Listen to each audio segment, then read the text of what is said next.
Prolongation football édition du 5 septembre 2022. Mesdames, messieurs, bienvenue.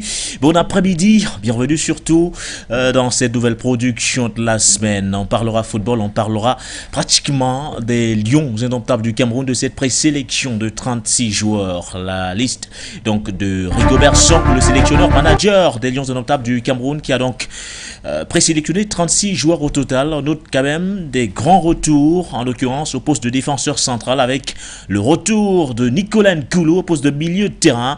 On note également le grand retour de Georges Constant Mandek en attaque, l'attaquant des Young Boys de Berne.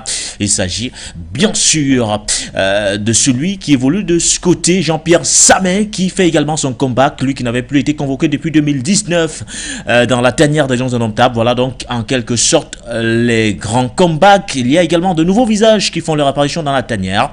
Brian Bomo, qui avait donné son accord de principe, est présélectionné pour la toute première fois avec les Lions indomptables du Cameroun. Le décryptage est à suivre dans le cadre de cette émission. Nous parlerons également de ce fait historique. Pour la toute première fois de l'histoire, l'Afrique aura 5 sélectionneurs locaux durant bien sûr le mondial au Qatar. C'est un fait historique, c'est une première fois que l'Afrique place donc 5 valeureux représentants qui auront donc la lourde mission de valablement représenter leurs sélections respectives. Qui sont-ils? D'où viennent-ils? Peuvent-ils aller bien sûr renverser l'ordre mondial qui est établi depuis plusieurs années maintenant? Tentative de réponse bien sûr à suivre également dans le cadre de cette émission. Et si jamais le temps nous le permet, nous dirons également un mot sur la Coupe d'Afrique des Nations 2025 avec bien sûr des doutes qui persistent quant à la capacité de la Guinée-Conakry à organiser cette compétition. En milieu de semaine dernière, mission de la Confédération africaine de football s'est rendue en Guinée. Les assurances ont été apportées par le pouvoir de transition dirigé par le colonel Mamadi Doumbouya. Mais au-delà même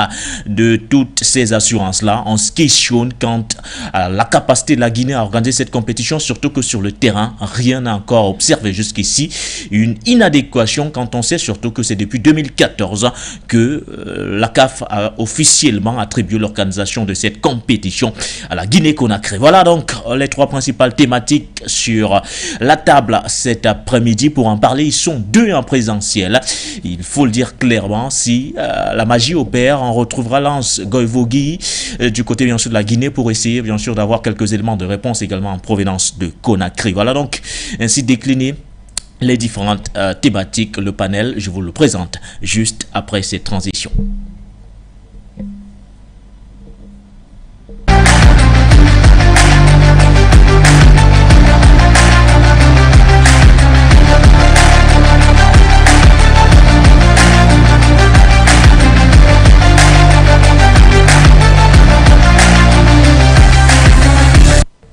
On prend les mêmes et on recommence. On ne change pas l'équipe qui gagne. Oui, c'est un principe fondamental dans le football en général. Et cet après-midi, ils sont deux en présentiel, je vous le disais.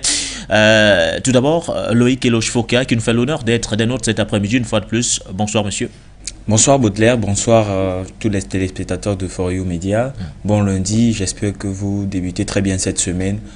Malgré le temps qu'il fait dehors. Ah, c'est vrai que le temps n'est pas assez clément ces derniers jours du côté bien sûr de la ville de Douala au Cameroun, mais on est là, on réussit bien sûr à braver les intempéries pour offrir le meilleur à nos téléspectateurs, à nos internautes, ceux qui nous suivent bien sûr via nos différentes plateformes Facebook ou encore YouTube. Juste bien sûr en face de toi, Achille Sack est également de nôtres cet après-midi. Bon après-midi Achille. Bon après-midi Baudelaire, bon après-midi à Loïc, voilà, et à tous nos téléspectateurs et nos internautes sur les pages Facebook. Ah, c'est un plaisir de vous avoir, messieurs. Tout d'abord, on va parler de cette présélection du sélectionneur manager des Lions indomptables du Cameroun. Il s'agit de Rigobert Song, qui en fin de semaine dernière a donc publié une liste de présélectionnés. Ils sont 36 au total. Qui sont-ils? D'où viennent-ils? Que peuvent-ils réellement? Tentative de réponse est dans cet élément signé Fotso. On va peut-être du côté de la réalisation retrouver cet élément qui a bien sûr été réalisé par Fotso, je vous le disais, le sélectionneur manager des Lions indomptables du Cameroun. Rigobert Song a donc rendu public une liste de présélectionnés. Ils sont 36 au total. Ils sont 4 gardiens de but au poste de défenseur. On note le grand retour de Nicolas Nkoulou au poste de milieu de terrain. Georges Constant Mandiek fait son comeback également au poste en attaque. On retrouve bien sûr l'attaquant de Young Boys de Berne, Jean-Pierre Samet, qui fait également son comeback, lui qui était en froid avec l'ancien sélectionneur des Lions indomptables du Cameroun, Antonio Conceição. Il semble donc revenu dans les bonnes grâces, cette fois sous la direction bien sûr de Rigobert Song. Qui sont-ils? D'où viennent-ils? Tentative de réponse dans cet élément de signer Fotso. La liste comporte 4 gardiens, 10 défenseurs, 8 milieux de terrain et 14 attaquants. Ce groupe est marqué par 3 grands retours. D'abord, celui du défenseur central Nicolas Nkoulou, en retrait de la sélection depuis le sacre à la CAN 2017 et qui vient de signer à l'ARES Salonique.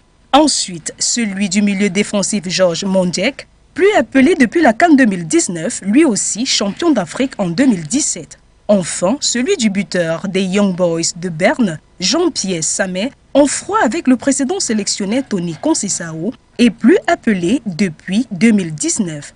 En parallèle, 6 nouveaux visages font aussi leur apparition. Le binational Bayan Bemo, qui a récemment opté pour les Lions indomptables, Dany Namasso, attaquant ex-international U20 qui évolue au FC Porto, Enzo Chato, qui dispose d'un temps de jeu en hausse à Montpellier, le latéral gauche de Lorient, Daling Yongwa, le milieu Brice Ambina et le local James Jiaoyang, gardien du canon sportif de Yaoundé. On remarque en revanche l'absence surprise des cadres André Zambo Anguissa et Michael Gadeux, sans doute laissés au repos. Alors les amis, en attendant la liste définitive, ce groupe vous convient-il? Est-il capable d'aller chercher les résultats positifs face à l'Ouzbékistan et à la Corée du Sud? C'est à vous d'y répondre. Une présélection en prélude bien sûr aux 2 prochains matchs amicaux des Lions indomptables du Cameroun face à l'Ouzbékistan et bien sûr la Corée du Sud. En attendant donc la liste définitive, ils sont 36 joueurs présélectionnés. Messieurs, tout à l'heure on reviendra décrypter dans le détail bien sûr poste pour poste, mais bien avant votre avis général sur la liste en elle-même. Loïc, un avis généralisé tout d'abord sur la liste de Rigobert Song, du moins sur les présélectionnés jusqu'ici. Beaucoup d'attaquants. Énormément. Énormément d'attaquants. On a vu que dans la liste, il y a environ 8 attaquants. On a 8 à 10 attaquants, c'est pour environ 6 places. Parce que si on veut compter les rodages, si on veut se dire que on joue avec 3 personnes devant, avec 3 attaquants devant, et voilà, on a besoin de 3 remplaçants, ça fait beaucoup. Ça fait beaucoup, mais d'un autre côté, ça montre aussi les intentions de l'entraîneur qui est à la recherche de son attaque, est à la recherche de cet effectif-là, de cette ligne d'attaque qui pourra mener cette équipe durant le mondial.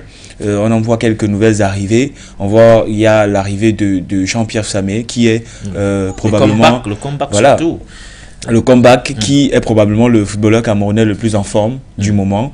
On voit quelques absences notoires à l'instar de Gadeux, de Zambo Anguissa, qui sont quand même les tauliers de ce vestiaire-là.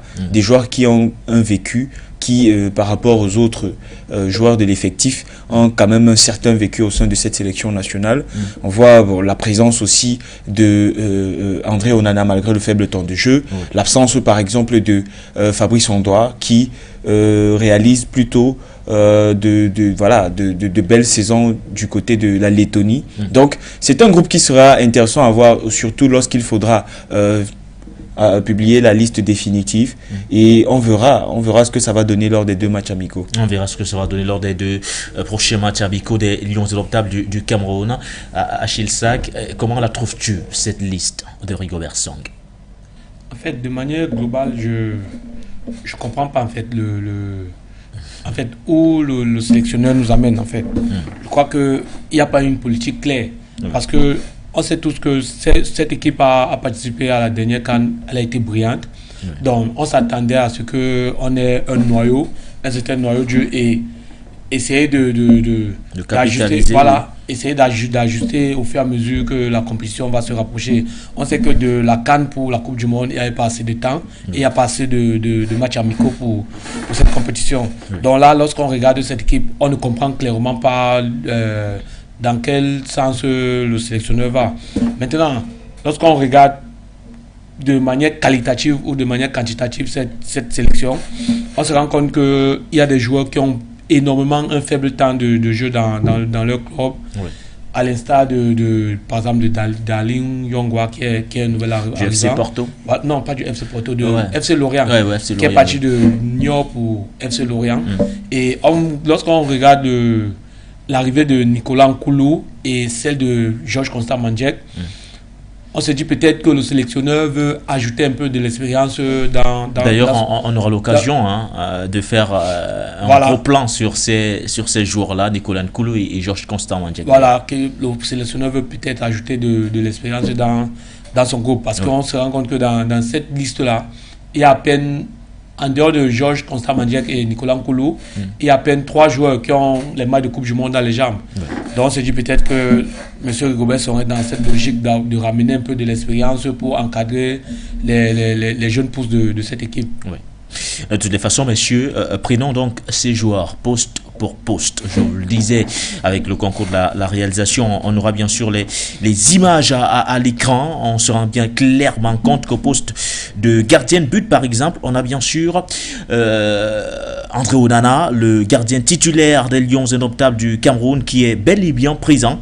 On note également à ses côtés Davis Epassi, Simon Ngapa Doubou, le jeune gardien d'ailleurs de l'Olympique de Marseille, ou encore Joyan James Bienvenu, le gardien du Canon sportif de Yaoundé. Messieurs, le choix de ces gardiens-là au détriment, par exemple, d'un certain André Onana Fabrice Ondoa, qui joue en club aujourd'hui, l'absence de Fabrice refait surface et ça nous pousse à nous interroger.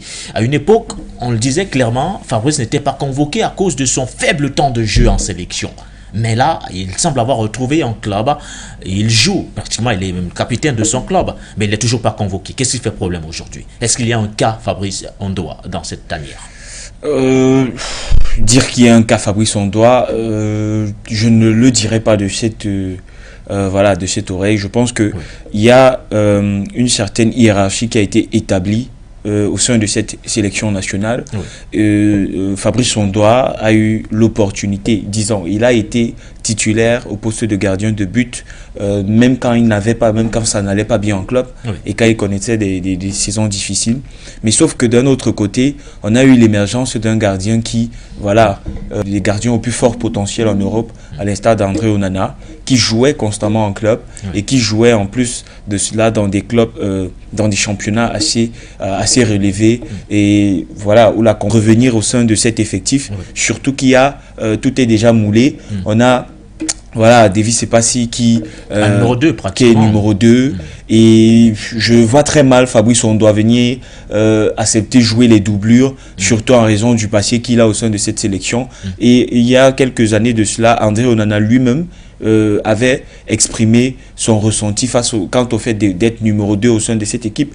Donc pour lui, il ne pouvait pas être aussi performant en club et revenir jouer numéro 2. Est-ce que ce n'est pas là le problème? Est-ce que par exemple Fabrice Ondoa a martelé ou bien a exprimé son fait de jouer au poste de numéro 1 si jamais il revenait en sélection? Là, on ne sait pas. Mais pour moi, ça va rester très compliqué avec André Onana et l'hiérarchie qui est là, à moins qu'il soit disposé à jouer les doublures. Et un autre fait, il joue aussi dans un championnat qui n'est pas très... il n'est pas vraiment visible. Il est en Lettonie. Il est en Lettonie, c'est pas vraiment évident. C'est pas le championnat idéal pour se mettre en évidence. On parle quand même de l'équipe nationale du Cameroun. On parle d'une des 10 nations les plus titrées de l'histoire du football. Ça reste quand même un sacré client en ce qui concerne le football mondial, et ce sera très compliqué tant qu'il évoluera en Lettonie. Loïc vient d'ouvrir une brèche à Chile. Il nous parle surtout du cas Fabrice Ondoa, et surtout du fait aujourd'hui que clairement Fabrice pourrait revenir, mais pas dans la posture d'un gardien remplaçant, pas dans la posture d'une doublure. Est-ce que c'est pas ça qui fait problème aujourd'hui, quand on sait pratiquement que nous avons déjà un gardien titulaire, nous avons un numéro 2 et que nous sommes à la quête d'un numéro 3. Peut-être c'est ça qui fait problème. Fabrice ne veut pas revenir dans la peau ou dans la posture d'un gardien numéro 3 aujourd'hui en sélection. C'est clair qu'aujourd'hui, la hiérarchie, elle est là. Oui. On sait que c'est André Onana numéro 1 et Passy en numéro 2. Et ces deux sont intégrés, sont, en fait, comme je disais tout à l'heure, c'est un groupe. Ils sont déjà intégrés dans le noyau, le noyau de l'équipe. Oui. Donc, ce sont des cadres de l'équipe. Maintenant, faire venir Fabrice Ondoa en numéro 3, c'est peut-être une posture qui est difficile pour lui. Depuis au moins 4 saisons. Donc, il est régulier. Et il a un vécu déjà dans cette équipe. Ouais. Fabrice a eu à gagner dans cette équipe. Il a été un tollé de cette équipe. Mais par la suite, il y a eu une rupture. En étant un nouveau groupe qui s'est créé et pas si intégré dans. Après, il accepterait cette place parce que il faut noter que Fabrice vient exactement de très très loin. Donc pour ma part, il serait mieux pour lui de réintégrer d'abord la sélection, ensuite de voir comment est-ce qu'il peut redevenir peut-être numéro 2, demain ou numéro 1, on ne sait jamais. Oui. Maintenant, lorsqu'on regarde cette liste, on voit les 4 gardiens. En 3, on a le gardien Simon, qui est le 3e gardien de l'Olympique de Marseille. Oui. En même temps, être 3e gardien de l'Olympique de Marseille, 3e gardien, on dit 3e gardien. Oui, bien sûr. Contrairement à Fabrice Ondoa, qui est numéro 1 en Lettonie, c'est que Fabrice n'a pas été convoqué parce que on juge qu'il n'est pas dans un club assez performant, ou bien il n'est pas assez performant. Je ne suis pas d'accord parce qu'on ne peut pas prendre un numéro 3 d'un club. Oui. On le place devant un numéro 1 dans un championnat et il est régulier dans une équipe où Fabrice est capitaine. Fabrice enchaîne les clean sheets chaque semaine. D'accord? Mettre Simon devant Fabrice, vraiment, pour moi, c'est un problème. J'espère que le sélectionneur, lors de sa prochaine... Parce que là, le temps qui est imparti au sélectionneur, il va nous expliquer. Ouais, peut-être qu'il aura plus d'explications. Le sélectionneur manager Rigobert Song, qui est d'ailleurs annoncé en conférence de presse à l'occasion, bien sûr, de cette liste définitive qui sera rendue publique dans les tout prochains jours. Messieurs, intéressons-nous à ceux qui sont présents, intéressons-nous à ceux qui sont là, intéressons-nous surtout aux gardiens titulaires des Lions de l'Otan du Cameroun, André Onana, qui traverse une période difficile en club.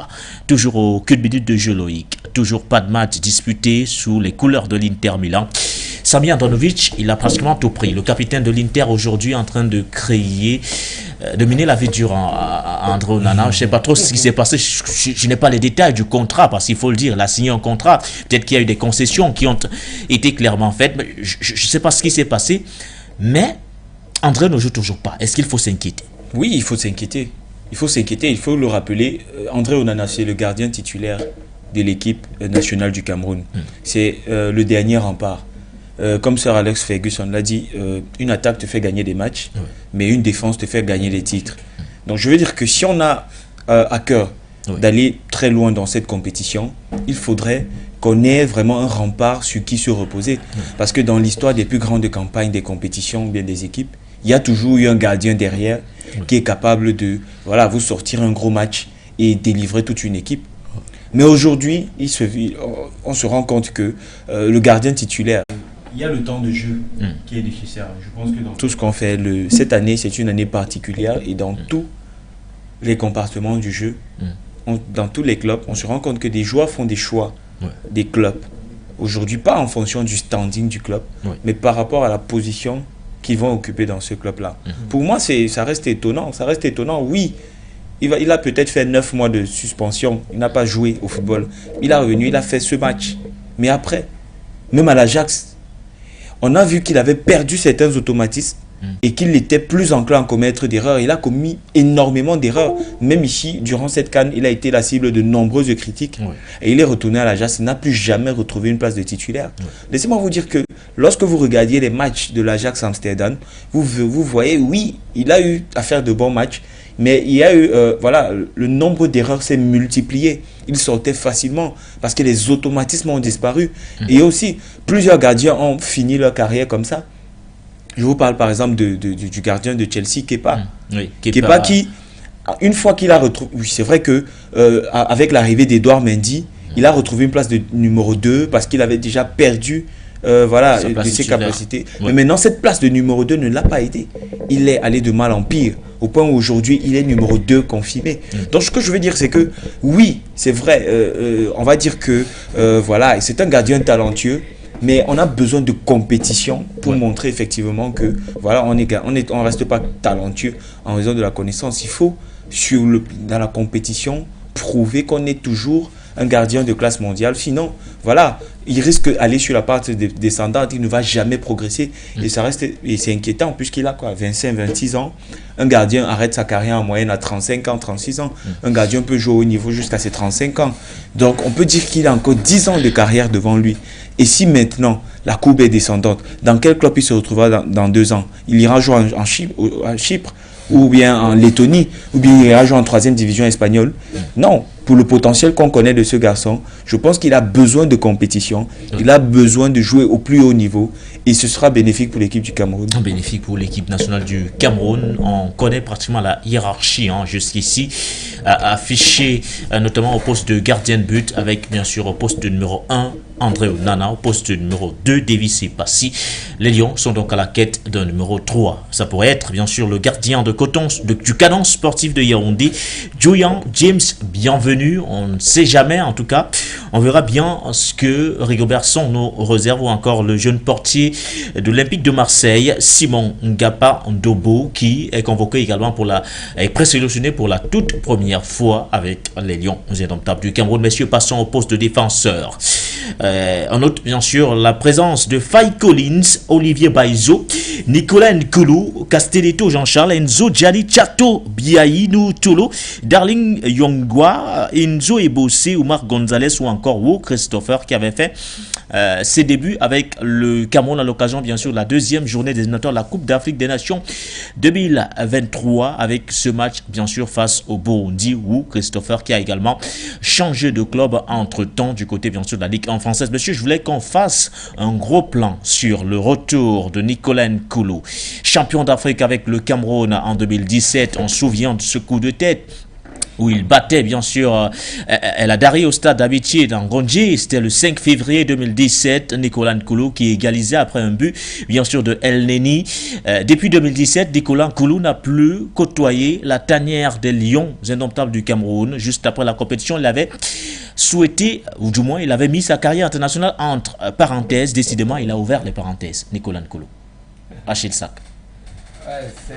C'est un retour qui est un peu, c'est un choix curieux. C'est un choix curieux, on n'a pas vu ça venir.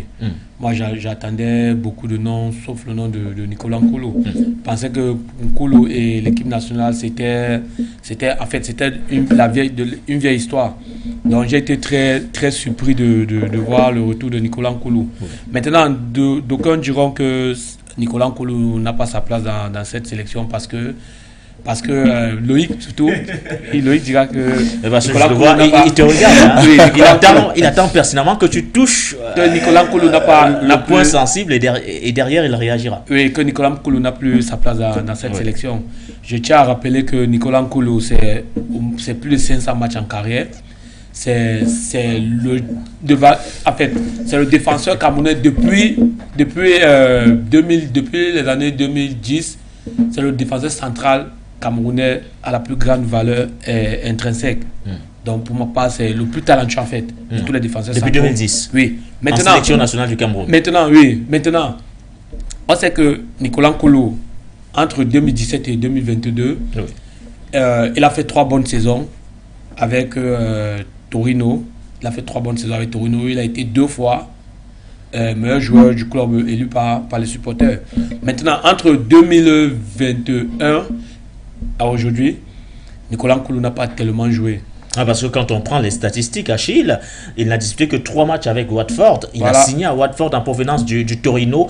Il n'a pas énormément joué, bien sûr, sous les couleurs du club anglais. 3 petits matchs et bim, la blessure. Et son dernier match remonte en novembre 2021. Je crois que c'était le 21 ou le 20 novembre 2021. Ça remonte pratiquement à 1 an. Voilà, quasiment 1 an.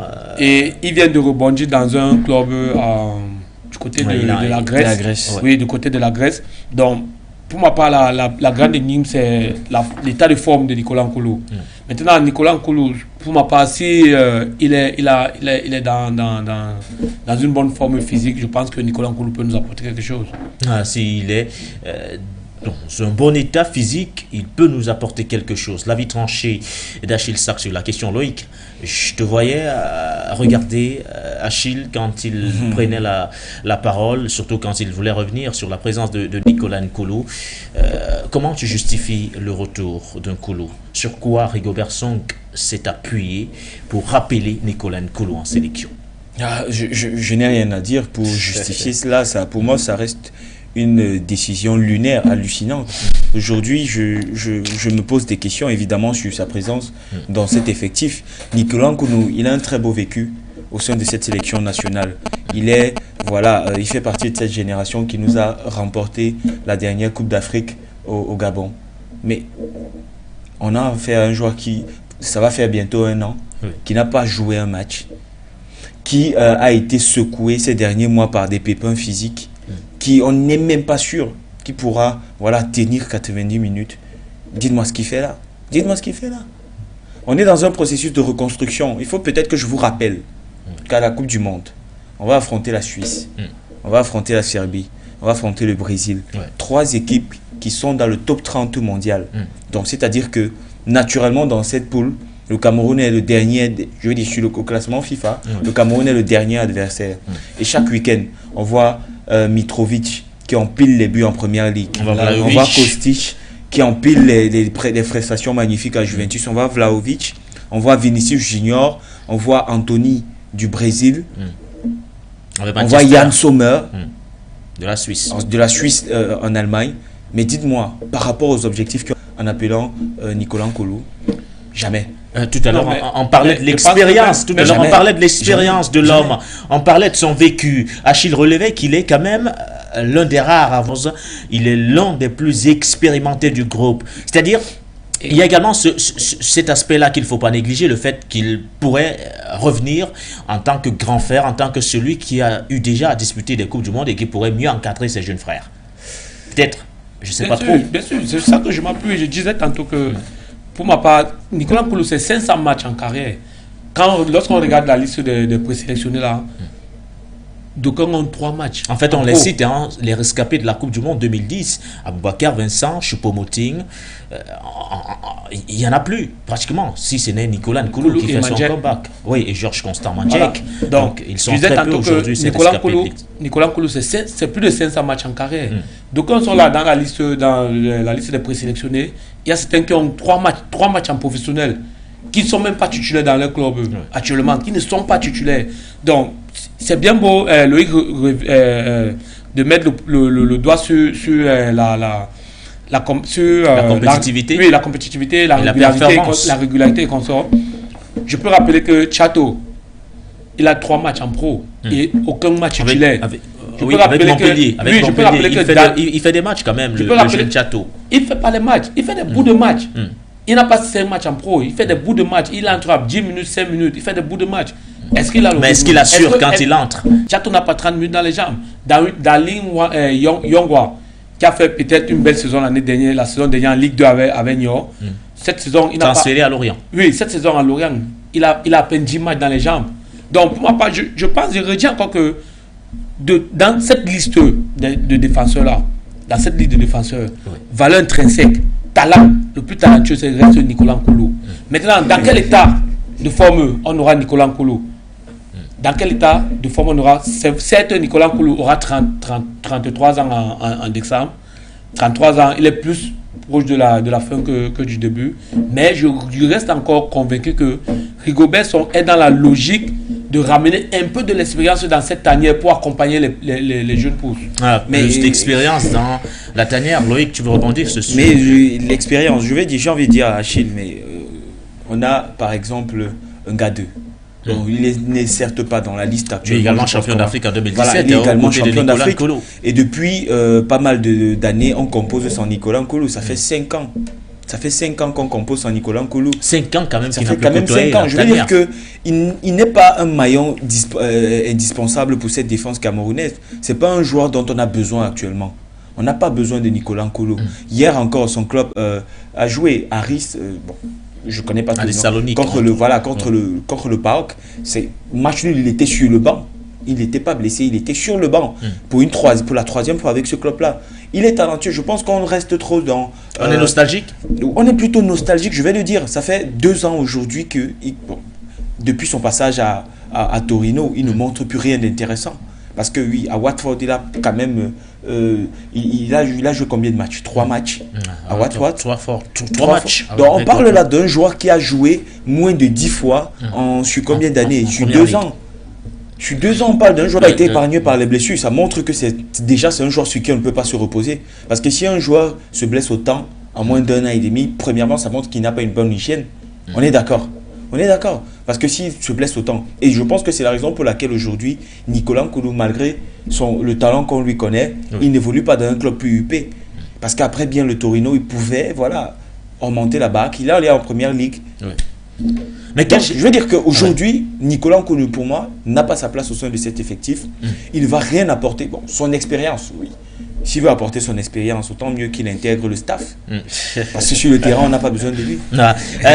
Pourtant, clairement, quand on regarde bien cette liste, quel genre de message on passe à ceux qui sont là depuis quand même plusieurs années maintenant? Je pense à Jean-Charles Castelletto par exemple, parce qu'il faut le dire, à chaque fois qu'un nouveau joueur intègre une liste, ceux qui sont généralement titulaires commencent à s'inquiéter. Quel genre de message on passe aux jeunes comme Jean-Charles Castelletto qui ont quand même jusqu'ici réussi l'exploit de qualifier ce groupe pour le mondial? Quel genre de discours on fait quand on ramène, ou du moins quel genre de discours on veut faire passer quand on ramène des joueurs comme Nicolas Nkoulou? C'est que ça ne rassure pas, le groupe, ça ne rassure pas ceux qui ont cravaché dur pour arracher cette qualification, ça ne rassure pas le noyau qui était en train de se former. Comme j'ai dit au début de mon propos, cette liste me m'a déçu. En fait, cette liste dans sa globalité me déçoit un peu. Et on comprend clairement qu'on n'est pas encore sorti vraiment de l'auberge au niveau de l'équipe nationale du Cameroun. Parce que comme par le passé, on se rend compte qu'en réalité, c'est un contrat qu'on met, à l'équipe nationale. Donc les managers règnent toujours. C'est quoi? Ils font un dollar? Bien sûr, les managers règnent toujours en grand maître dans cette sélection. On n'a qu'à voir la configuration de cette liste. On n'a qu'à voir la configuration de cette liste. On comprend aisément que les managers continuent à faire la loi dans cette sélection. Malgré tous les engagements pris par Samuel Eto'o, malgré non, ça continue.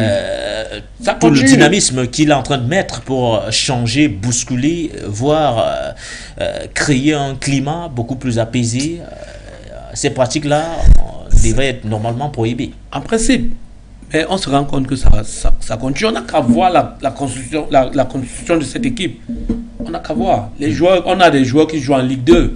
En deuxième division, on a des joueurs qui ont 3 matchs dans les jambes. On a des joueurs qui ont 6 matchs, qui n'ont même pas 9 matchs. Mais est-ce qu'on a mieux? On se plaint tout le temps en se disant oui, on a des joueurs qui évoluent dans des championnats beaucoup moins huppés, beaucoup moins élevés. On a des joueurs qui évoluent en 2e, 3e, voire 4e division. Mais est-ce que la sélection nationale du Cameroun fait encore rêver comme avant? Est-ce qu'on a mieux, non, on a mieux sur le plan international et même sur le plan local, messieurs? Est-ce qu'on a mieux aujourd'hui? On a mieux.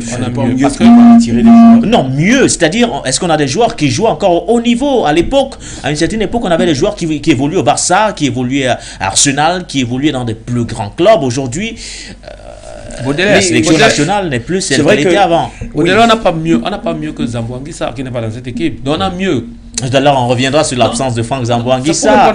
On aura l'occasion d'évoquer bien sûr ce poste de milieu de terrain. Ça me permet d'ailleurs de vous donner les noms de ceux qui ont été présélectionnés par le manager sélectionneur national. On en a Jean Junior du RC Lens, Pierre Koundé Malon. Il y a également le jeune Ambina Fidel Brice qui fait son entrée, Samuel Umgwet, Onla Martin, Olivier Chama, Georges Constant Mandiek ou encore Gaël Ondoa qui avait fait forte impression à l'occasion bien sûr la double confrontation face à l'Algérie. Messieurs, tout d'abord, on se focalise sur les présents. Je voudrais qu'on revienne sur le cas Georges Constant Mandiek qui évolue aujourd'hui à Chypre. Mandiek, également champion d'Afrique en 2017 avec les Lions indomptables du Cameroun. Mandiek qui, contrairement à Nicolas Nkoulou avait donc décidé de poursuivre l'aventure avec les Lions indomptables du Cameroun jusqu'à la Coupe d'Afrique des Nations 2019 en Égypte. Et juste après la CAN, il a disparu des radars, il n'a plus jamais été convoqué. Georges Constant Mandjek, soudainement, 3 ans après, il refait surface. Vous comprenez ce choix-là, vous comprenez ce comeback de Georges Constant Mandjek. Peut-être Loïc, tout d'abord. Mandjek qui fait son grand retour.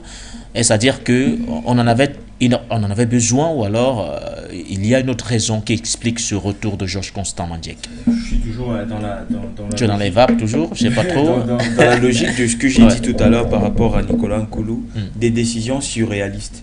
Surréalistes parce que le niveau de jeu que l'équipe nationale du Cameroun veut afficher lors de cette Coupe du Monde et les standards qui ont été fixés nous obligent d'avoir des joueurs d'une certaine qualité. Georges Constant Mandjek, c'est un joueur qui a rendu de fiers services pour cette équipe nationale du Cameroun. Mais est-ce qu'aujourd'hui, c'est l'homme qui viendra remettre de l'ordre? Moi, j'en doute. J'en doute. Parce que pour préparer une compétition comme celle-là, on a besoin des joueurs qui en club sont constants au moins dans les efforts. Bon, le championnat chypriote, oui, le championnat chypriote est peut-être dans le top, dans l'indice UEFA, dans le top 20 européen. Bon, européens alors qu'il y a 55 fédérations, donc ils sont 20e sur 55. C'est pas un chiffre qui est flatteur. Mais est-ce qu'en club il joue? Est-ce qu'il n'y avait pas meilleure option sur le marché? Est-ce qu'en club il joue? C'est la question qu'on pose actuellement. Georges Constant Mandjek, c'est un match jusqu'ici avec son nouveau club du côté de Chypre.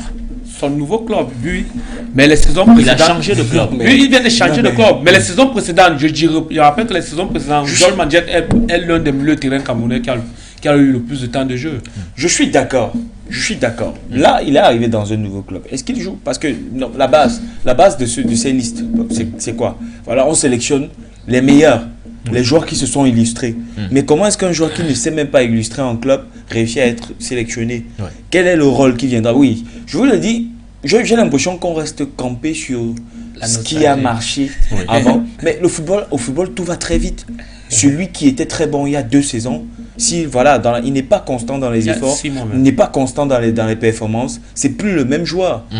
Ce n'est plus le même joueur. Georges Constant Mandjek n'a pas sa place, c'est ce que vous nous dites, Loïc. À mon avis, je pense j'aurais préféré qu'on privilégie parce qu'on est dans cette optique d'élargir la liste, puisque c'est une liste de présélectionnés. Il faudrait élargir, parce que on a à peu près 8, combien d'attaquants dans la liste? 8, 9, 12. Voilà, 12 attaquants. Et puis au milieu de terrain, on a peu de joueurs. On pourrait, par exemple, à la place d'un certain nombre de joueurs, peut-être donner la chance aux plus jeunes. Parce que ce n'est pas toujours l'expérience qui fait gagner des compétitions. L'Allemagne remporte la Coupe des Confédérations avec une équipe quasiment des Jeux Olympiques. C'est les jeunes joueurs avec les Timo Werner, les Kai Havertz, dont les jeunes poussent. Les jeunes joueurs à fort potentiel. Je suis d'accord. Mais si déjà on a des jeunes joueurs, on a des joueurs qui ont un potentiel, par exemple, qu'il faut développer, surtout qu'on est dans l'optique de développer aussi ce championnat, par exemple, de donner la lumière au championnat local. Est-ce qu'il ne serait pas, par exemple, plus judicieux, au lieu d'appeler un Georges Constant Mandjek, d'aller chercher un joueur sur la scène nationale à qui on peut donner sa chance? Oui, on l'a fait avec le gardien, mais pourquoi pas un joueur de champ pour voir? Il y a eu l'attaquant qui a été sélectionné dernièrement, qui a participé au dernier stage des Lions indomptables. Patient Wassou, je veux dire que c'est une démarche. Il est présent une fois de plus. C'est une démarche, par exemple, qui peut permettre aussi de mettre en évidence certains joueurs. Parce que n'oubliez pas, l'équipe nationale aussi, ça permet de vendre des joueurs. Ça permet aussi de vendre. Parce que si les managers font leur travail. C'est pour ça qu'au niveau international, on peut donner la possibilité à un milieu de terrain camerounais qui est assez performant. Là, on va dire, le milieu performance, on va dire qu'actuellement, il n'y a pas de milieu assez intéressant au niveau local qui est capable d'entrer dans cette liste. Mais ce que je veux dire, c'est que au lieu, par exemple, de vouloir forcer la main avec des joueurs qui n'ont plus rien à prouver en sélection. Je veux dire qu'ils sont, les jambes deviennent lourdes. Les jambes deviennent lourdes. Et il faudra jouer au ballon. Il faudra tout prouver. Il faudra prendre des gars qui veulent vraiment aller à ce mondial, qui veulent vraiment tout prouver. Est-ce qu'au lieu de chercher... Vous imaginez un duel Vinicius-Mandjek? Si Vinicius décide d'accélérer, par exemple, Mandjek pourra suivre, je ne sais pas trop. Pour moi, ce sera compliqué. En tout cas, on verra tout ça au mondial. Achille, quel est l'argument qui a milité pour un retour de Georges Constant Mandjek, à votre avis? je vais être dans la logique de Loïc.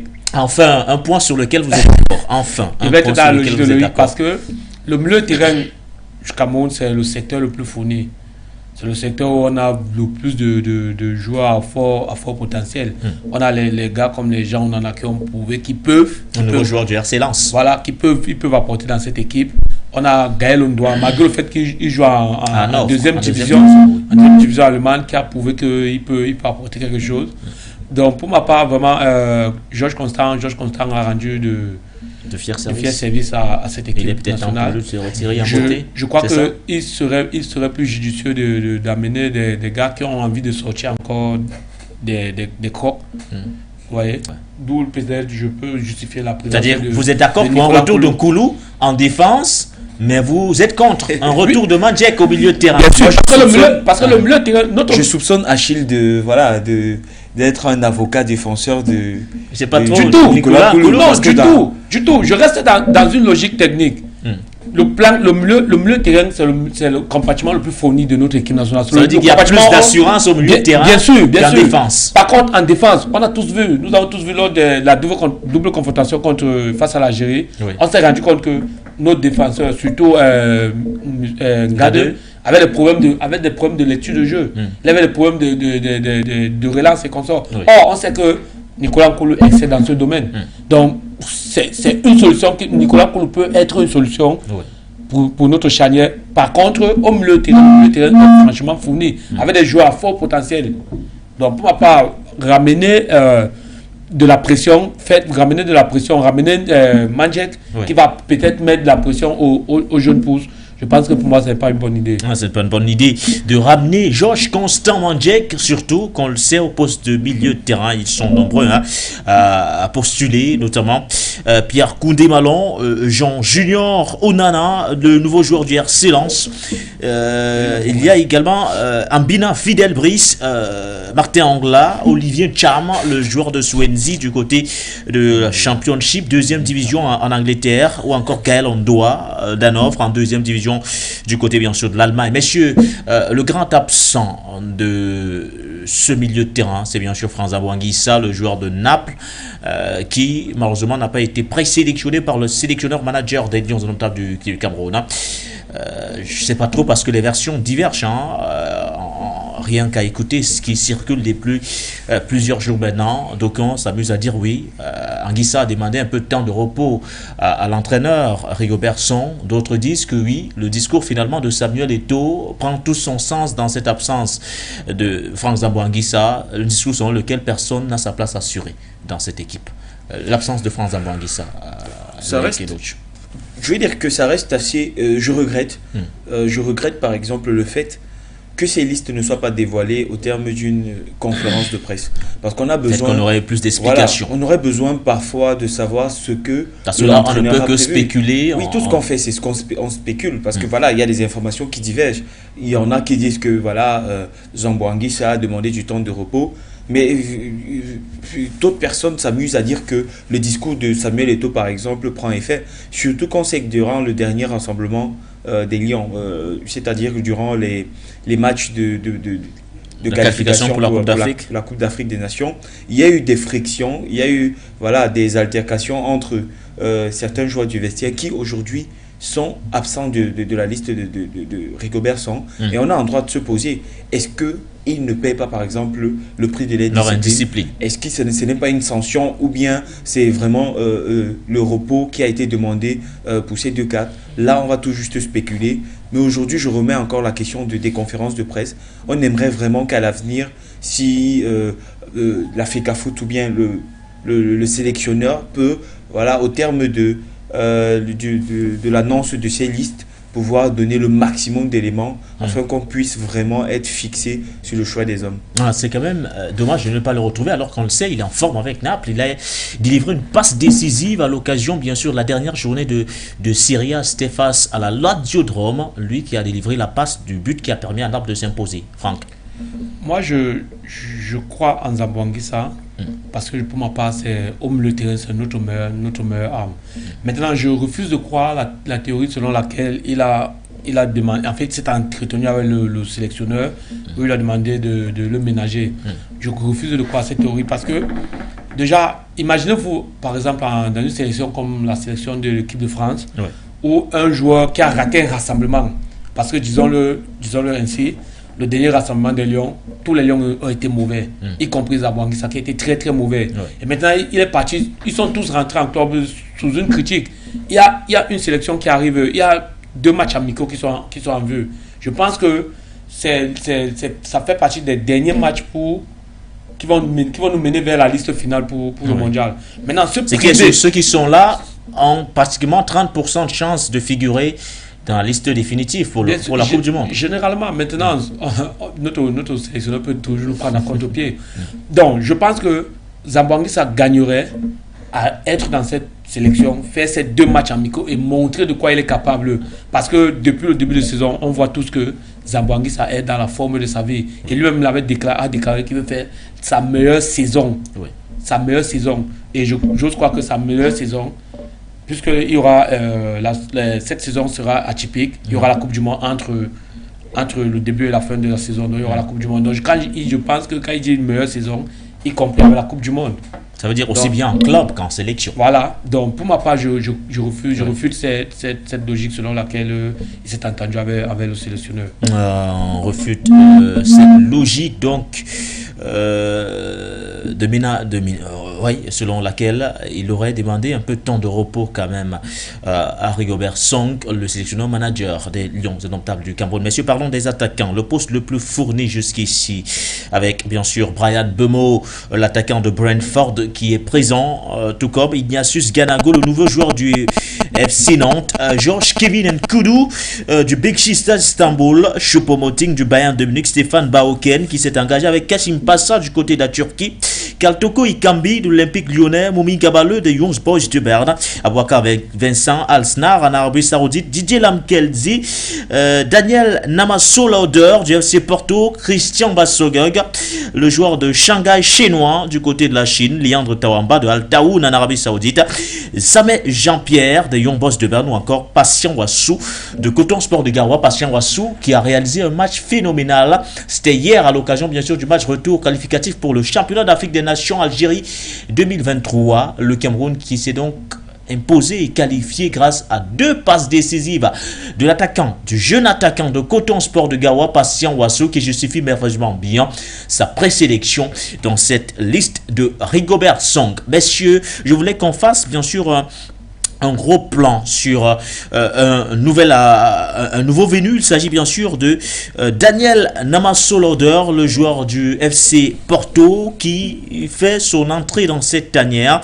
Pour ceux qui ne le connaissent pas, je vais rapidement vous décrire bien sûr le joueur. Daniel Namasso Edi Mousebe Lauder est né le 28 août 2000 en Angleterre, pays où il a fait ses premiers pas dans le football de haut niveau. Il participe à plusieurs compétitions sous les couleurs de l'équipe d'Angleterre, notamment chez les U16, U17, U18, U19 et U20.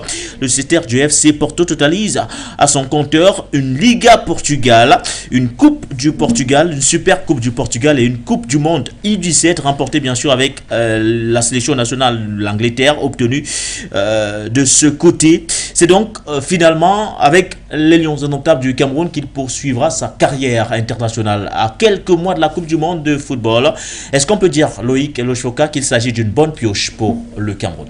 Oui, ça reste un joueur assez intéressant à suivre. C'est une jeune pousse qui a fait ses classes en Angleterre déjà et qui évolue dans l'un des plus grands championnats d'Europe, à l'occurrence le Portugal et le FC Porto. Ce qui est intéressant dans ce choix, c'est l'équipe, parce qu'on sait qu'au Portugal, disons, c'est un pays où les équipes sont réputées pour attribuer du temps de jeu aux jeunes joueurs. Ils aiment bien les jeunes joueurs. Déjà, quand on voit la quantité de jeunes joueurs qui ont été recrutés là-bas par les autres clubs, on voit que effectivement, c'est un championnat qui aime voir les jeunes jouer, aime donner de la place.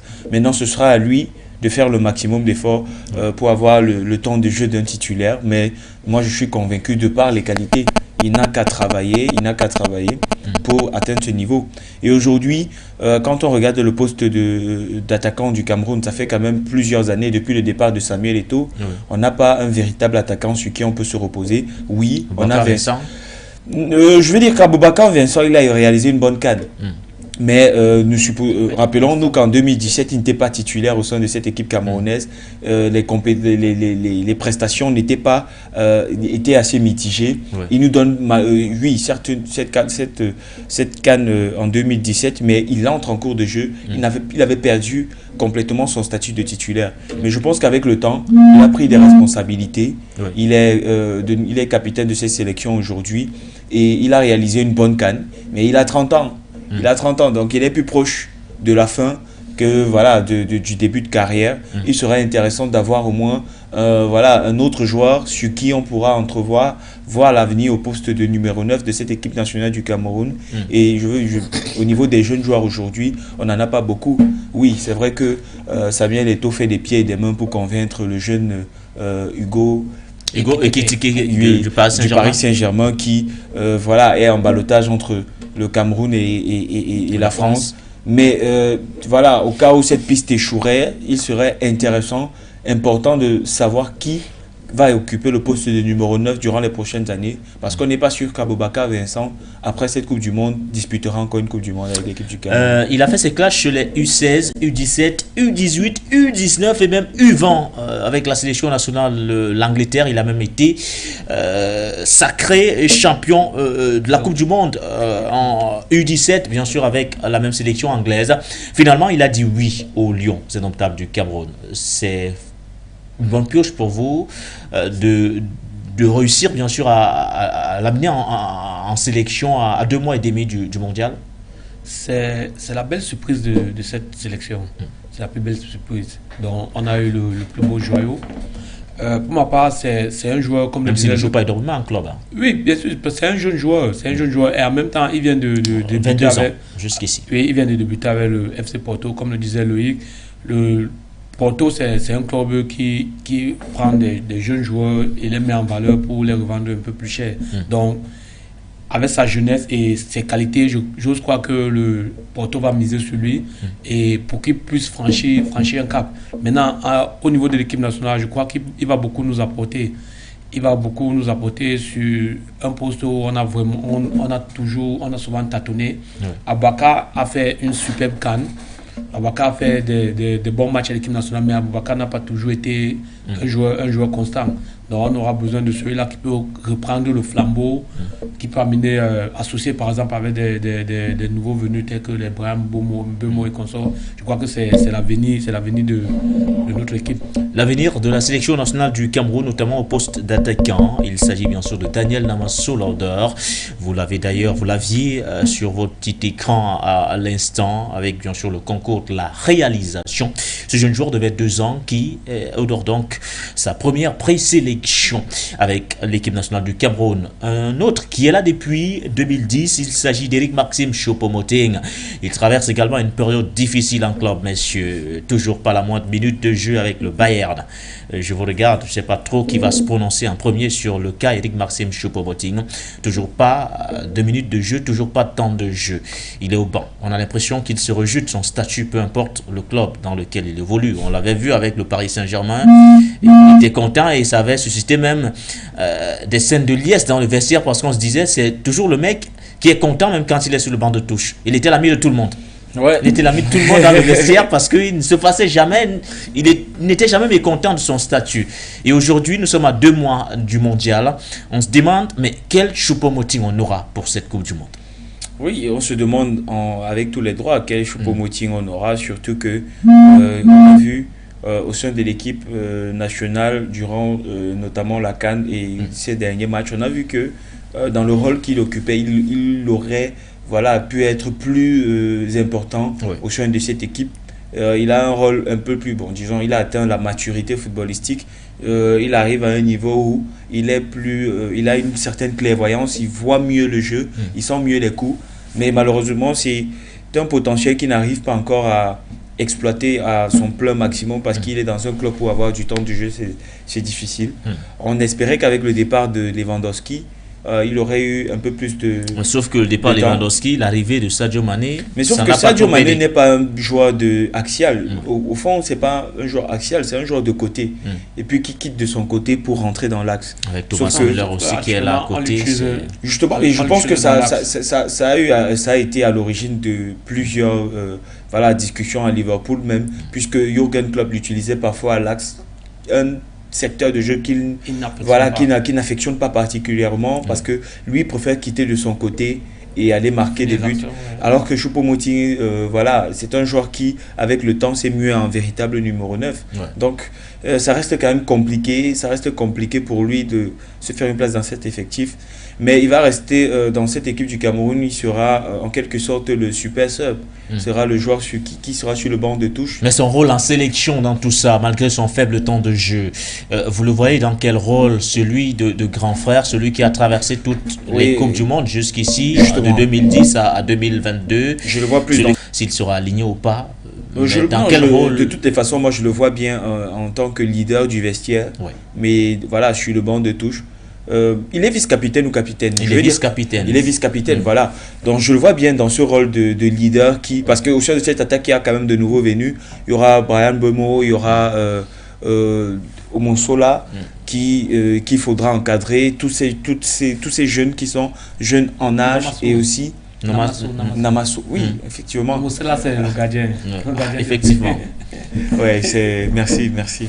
Je me suis un peu amusé là-dessus. Donc je veux dire que il y aura ces jeunes joueurs qui sont jeunes tant sur le plan de l'âge que dans l'expérience professionnelle et notamment au niveau international avec les sélections.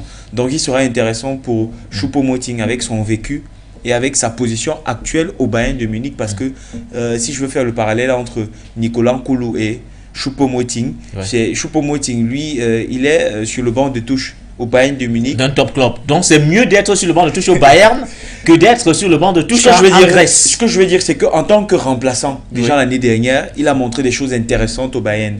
Il a un ratio de but, il était parmi les meilleurs ratios de Bundesliga l'année dernière, parce que il était sur le banc. Mais quand il rentrait, il avait un bilan positif. Ça, c'est quelque chose qu'on lui... c'est la raison même pour laquelle il est toujours dans cette équipe du Bayern Munich, parce que c'est un remplaçant qui est efficace. Un super sub. Et je pense que dans l'équipe du Cameroun, il peut très bien jouer ce rôle. Et il est dans un registre différent de... Est-ce que lui, il va accepter de jouer ce rôle? Parce que c'est justement ce qui a causé le petit malentendu durant la Coupe d'Afrique des Nations avec l'ancien sélectionneur, Tony Conceição, parce que l'attaquant du Bayern lui reprochait son faible temps de jeu. Est-ce que le joueur, lui, il est dans des prédispositions où il pourrait être sur l'ordre ou encore de Bryan Mbeumo? On parle également de l'arrivée de Georges Kevin Koudou, sans toutefois oublier ceux qui sont là, Vincent Boakar, Kaltoko et Kambi, Nicolas. Cette équipe. On passe le facteur X. Déjà, sur le plan technique, c'est le joueur le plus technique de tout le secteur offensif. Donc, peut-être que Nicolas Pismouingama, le plus technique que le milliardaire Chirnou, vous le dites. Seul de la ligne offensive. Et il est le seul dans ses caractéristiques. Donc, Choupo-Moting a des caractéristiques qui sont très différentes des autres. Choupo-Moting qui peut jouer derrière l'attaquant, qui peut jouer en pointe, qui peut jouer sur le côté. D'accord? Or, on a vu clairement que Choupo-Moting en confiance dans cette équipe, qui joue à chaque prise de balle, il créait toujours. La liste définitive, on le rappelle une fois de plus, il s'agira surtout pour le Cameroun d'aller défier l'Ouzbékistan et surtout la Corée du Sud en prélude bien sûr à la prochaine fenêtre FIFA. Il s'agit donc de 2 matchs tests, 2 matchs amicaux en prélude également à la grande compétition à venir au mois de novembre prochain, la Coupe du Monde de football. On prend une transition juste derrière, on aborde la deuxième thématique de cet après-midi. Il s'agit bien sûr de parler de ce fait historique des sélectionneurs africains. Pour la toute première fois, ils seront 5 en Coupe du Monde. Un fait historique. L'Afrique place donc ses dignes représentants. Ils auront la lourde responsabilité de mener leurs sélections respectives le plus loin possible dans cette compétition.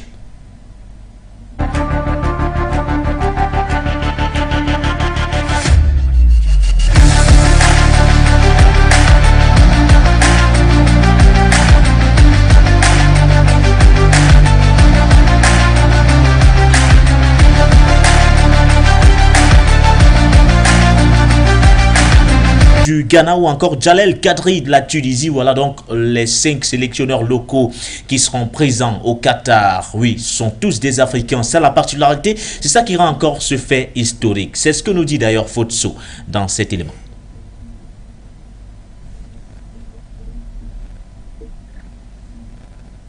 Maintenant, bien sûr, d'avoir cet élément de Fotso, il faut le dire, elle qui revient sur les sélectionneurs locaux, qui sont tous des Africains, qui seront d'ailleurs la partie du côté, bien sûr, du Qatar. Il faut le dire clairement, on le relevait sur ce plateau, c'est un fait historique. Loïc et Loche Foucault, on est heureux aujourd'hui de le dire. Fini l'époque où on parlait de sorciers blancs, place maintenant aux sorciers noirs. Je ne sais pas s'il faudrait le dire. Place, bien sûr, aux sélectionneurs africains. Enfin, on est content de se dire oui, le mouvement impulsé par certains sur le continent a été suivi.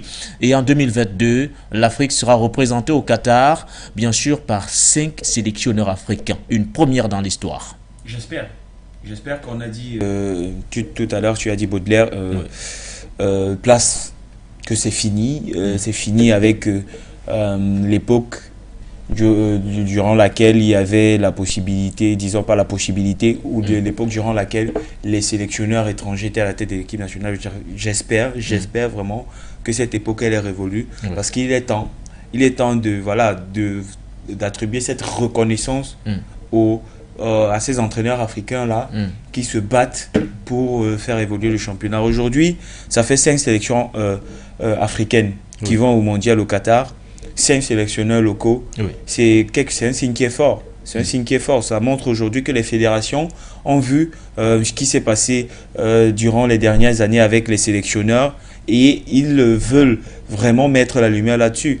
Quand vous allez en France, vous ne verrez jamais un Espagnol, un Kosovo. Et ça va d'abord d'une politique. Et je pense qu'à partir du moment où on instaure cette politique de promouvoir des entraîneurs locaux à la tête des sélections, on se donne aussi les moyens de faire émerger les entraîneurs. Donc, on se donne les moyens de faire en sorte qu'il y ait dans le panel d'entraîneurs ceux-là qui seront capables de tenir la barque. Et surtout que dans l'histoire du Cameroun, on a par exemple des entraîneurs qui ont su nous mener au plus haut du football mondial.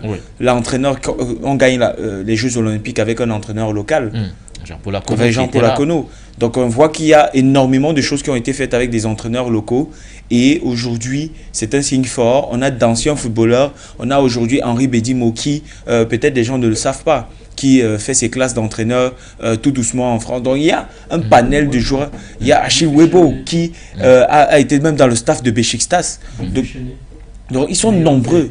Il y a des anciens internationaux africains qui se reconvertissent en entraîneurs. Il y a même Yaya Touré aujourd'hui qui est en train de passer ses diplômes pour être entraîneur. Il y a beaucoup de joueurs sur la scène nationale qui ont évolué au plus haut niveau international, qui passent des diplômes d'entraîneur. Et je pense qu'à un moment donné, le temps il est venu d'attribuer, de conférer à ces joueurs-là, ces ex-joueurs, à ces anciennes gloires du football africain, les reines des sélections nationales. Et aujourd'hui, ça fait plaisir de voir 5 sur 5 à ce niveau-là. Est-ce que l'élément est prêt du côté de la réalisation? Il faut peut-être aller chercher cet élément qui plante le décor sur, bien sûr, la présence de ces 5 sélectionneurs locaux. Ce sera du côté du Qatar, ça sera au mois de novembre prochain.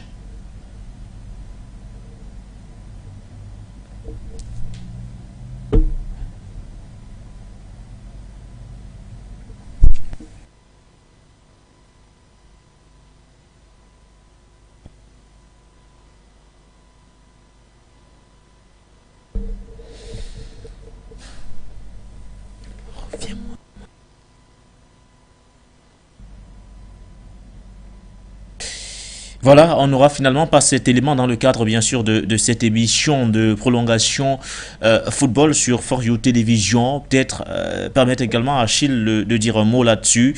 Walid Regragui, Aliou Cissé du Sénégal, Rigobert Song du Cameroun, Ado Otto du Ghana ou encore Jalel Kadri de la Tunisie. C'est une première pour ces sélectionneurs, mais au-delà même de l'euphorie que suscite la nouvelle, on est quand même aujourd'hui en droit de se poser la question de savoir que valent-ils réellement quand on regarde Par exemple, les Saints, on enlève Aliou Cissé parce qu'il est là depuis 2015, par exemple, à la tête de la sélection du Sénégal. Mais pour ce qui est des 4 autres, on se rend compte que pour la plupart, ils n'ont jusqu'ici que 4 matchs officiels à la tête de leur sélection respective. Rigobert Song, 3 matchs officiels, c'est-à-dire le barrage face à l'Algérie, plus le match face au Burundi, comptant pour les éliminatoires de la Coupe d'Afrique des Nations 2023. On prend Djalel, Kadrit, la Tunisie, 4 matchs officiels jusqu'ici. La double confrontation face à la République démocratique du Congo et bien sûr les matchs des éliminatoires récemment. C'est-à-dire, pour la plupart, c'est maxi 4 matchs officiels. Est-ce qu'il faut s'inquiéter quand même de ce faible temps aujourd'hui dont il dispose avant la grande échéance qui est la Coupe du Monde au Qatar? Déjà, il faut relever que c'est un fait inédit. C'est une fierté aujourd'hui, c'est une fierté de savoir que les 5 sélections africaines qui vont au mondial sont entraînées par des entraîneurs locaux. Oui. Il faut déjà relever que le temps avait été donné lors de la dernière CAN au Cameroun. Oui. On avait, je crois, 16 sélectionneurs. Oui, 16 sélectionneurs sur 24. Voilà, 16 sélectionneurs sur 24, ce qui était déjà, inédit. Voilà, ouais. Ce qui était déjà inédit. Maintenant, il faut savoir que les sélectionneurs africains, ou bien les locaux, sur le plan technico-tactique, comme le disait Loïc, sont allés dans les mêmes écoles que les pseudo-sorciers blancs. Permettez-moi l'expression, sont allés dans les mêmes écoles. Donc, c'est-à-dire, en termes de connaissances, ils sont au même niveau. Ils sont formés dans les mêmes écoles, en tout cas. Voilà, ils sont au même niveau. Donc, pour ma part, je crois que la nouvelle orientation que prennent les fédérations africaines de mettre les locaux à la tête de ces sélections, il faudrait que ces fédérations laissent ces locaux s'exprimer. Prenons le cas de Aliou Cissé qui doit être un cas pédagogique. Aliou Cissé a raté, il est tombé, il s'est relevé, on lui a donné du temps de se corriger, il s'est raté, il s'est corrigé au fur et à mesure. Aujourd'hui, il faut donner du temps à ceux qui sont là aujourd'hui, à ces 5 là, ou du moins à ces 4, il faut leur donner plus de temps, même en cas de mauvais résultats au mondial. Pas forcément du temps, mais il faut leur permettre de commettre les erreurs et de se corriger. Mais est-ce que les fédérations seront patientes? Est-ce que du côté du Cameroun, par exemple, on est patient? Est-ce qu'on va dire à Son, oui, va en Coupe du Monde parce que tu pars apprendre, c'est ta première à la tête d'une sélection nationale? Est-ce qu'on sera si patient que cela? C'est la question aujourd'hui qu'on pose sur la table, clairement. C'est pour ça que je dis que le Sénégal doit être un cas d'école. Donc, on doit se servir du cas du Sénégal. Aliou Cissé est tombé, il a repris. Il est tombé, il a repris. Aujourd'hui, on voit Aliou Cissé amener cette équipe. Cette équipe, pour ma part, c'est le digne ambassadeur de l'Afrique. C'est l'équipe sur laquelle toute l'Afrique entière va compter.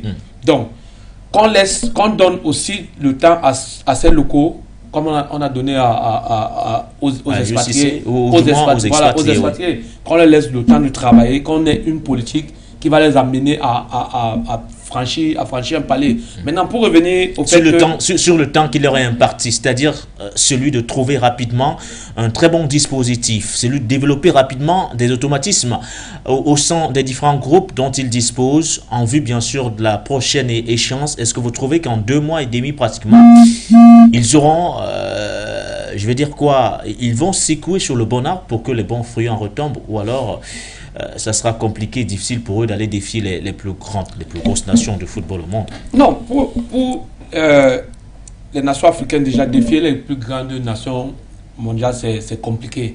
On sait tous que depuis 2010, le Ghana est passé. Depuis beaucoup de Coupes du Monde, rarement 2 pays africains ont traversé le premier tour.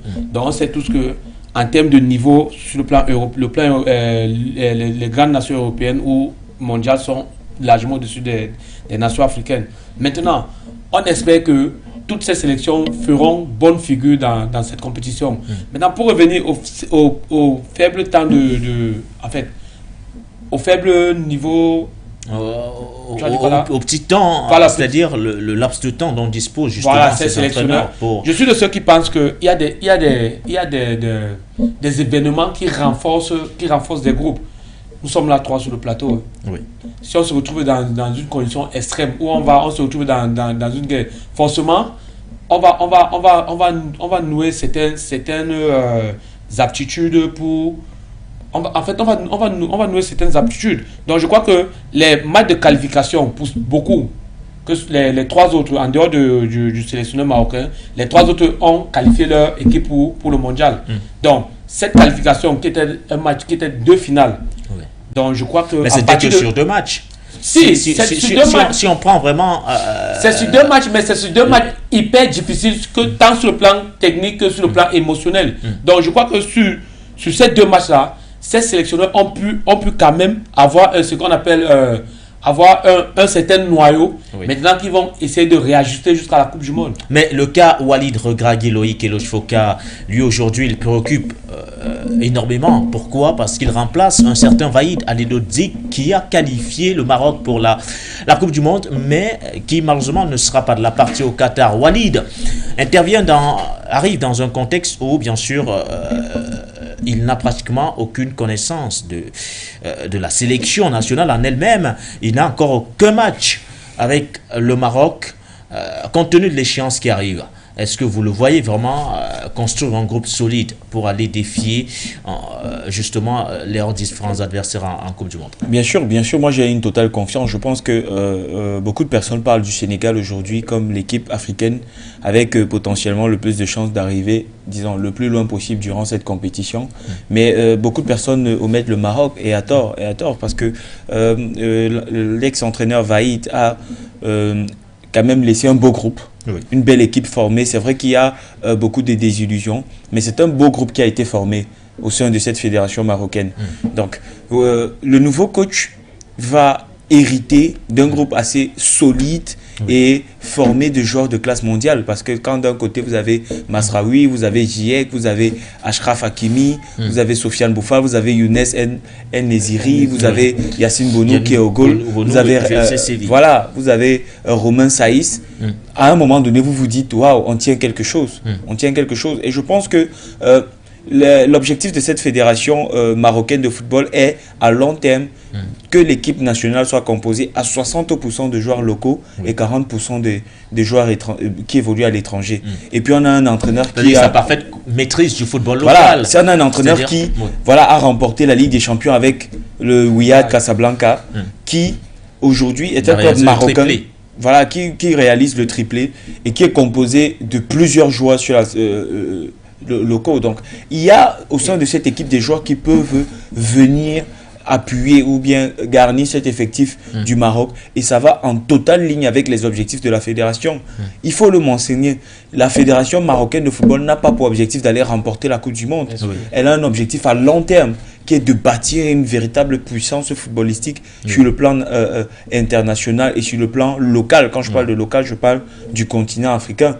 Et cette politique s'étend tant au football masculin qu'au football féminin, parce que ça se voit au nombre de décisions qui sont prises.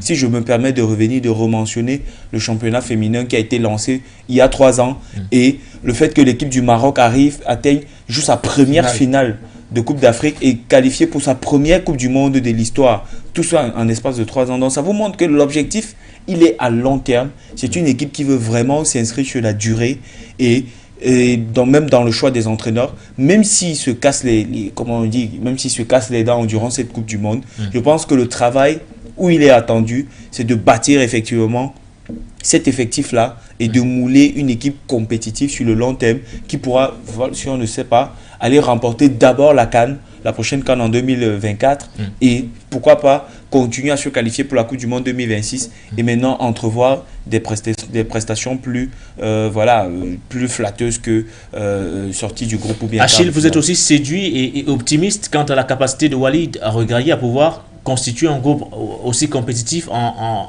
si peu de temps avant le mondial au Qatar? Bien sûr. Bien sûr, l'équipe du Maroc est constituée de très gros noms. Comme le disait Loïc, le sélectionneur marocain a été l'entraîneur du Wydad Casablanca, qui est l'un des plus grands clubs marocains. Il a la parfaite connaissance du football local. La fédération marocaine est sur un projet, comme le disait Loïc, c'est-à-dire d'ici 2 à 3 ans, avoir une équipe nationale qui est construite à 60% des joueurs locaux. Or, on sait tous que le sélectionneur Ouagri a été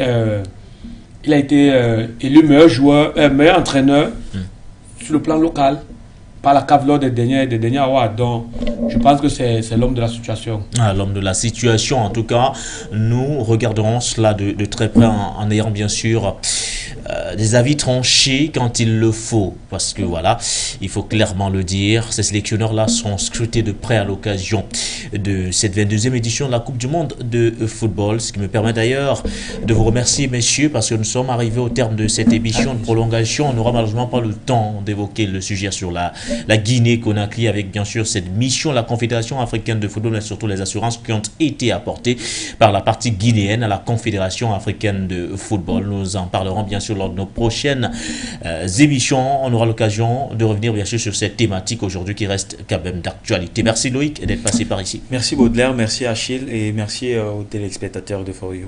Merci également à vous Achille Sac, c'est un plaisir de t'avoir à nouveau. Le plaisir est toujours partagé, surtout que je suis toujours fier de nous.